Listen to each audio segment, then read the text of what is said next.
Hi, I'm Graham Smith, and you're about to hear a clip of my upcoming audiobook, Abolish the Monarchy, read by the excellent Sam Swann. You can pre-order it from all audio retailers now.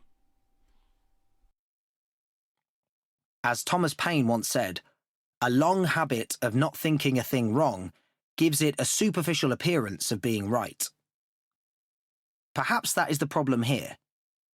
People assume there must be good reasons why we have a monarchy, and so try to flesh out what those reasons might be, not wanting to look too closely at the alternative for fear of realising long habit has led them astray. Coming from a point of ignorance makes it much easier for royalists to defend the monarchy with confidence, reciting arguments they believe will knock us Republicans out of the contest. They'll tell you the positives of monarchy include the hard work and sense of duty of the royals, their contribution to charity, and a head of state who is above politics, while the institution protects our history, traditions, and boosts our economy via tourism. These arguments suggest a lack of seriousness in debating one of our key national institutions. But they also betray a lack of confidence in ourselves and our fellow citizens. Royalist claims highlight a failure of imagination about how much better things could be if only we ditched an archaic, corrupt, and secretive institution that, in the words of Ian Dunt, claims a near monopoly on our national sense of belonging and identity. For most people, it isn't a consideration of these arguments that prompts them to tell pollsters that they want to keep the monarchy. Rather, it is something closer to indifference, buttressed by three common assumptions. It is profitable, everyone else likes it, and it does no real harm. Again, popular support, as with the support from more informed speakers, comes from that long habit of not thinking a thing wrong. But here's the problem.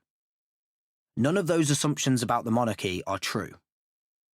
It isn't profitable, it does us harm, and while most people, for now, are happy to keep the monarchy, they don't care for it when pressed. However, the need for a republic is clear. The monarchy is bad for Britain. It stands in opposition to our most cherished values and proudest traditions. As an institution, the royal household falls well short of the standards we should expect from public bodies. Standing at the centre of Britain's ramshackle constitution, the Crown damages our democracy, gets in the way of reform, and leaves us without an effective head of state or meaningful checks and balances.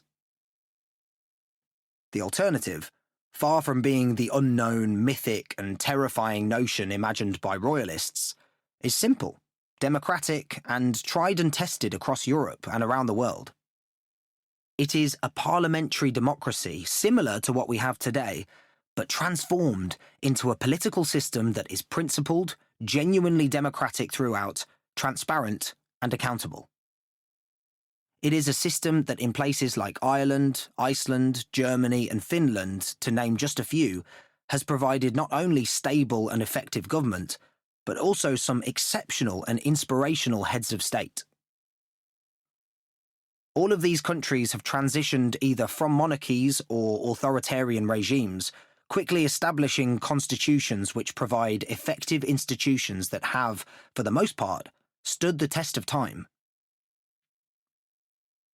We can learn from our neighbours and allies not only what works, but how that transition can be made.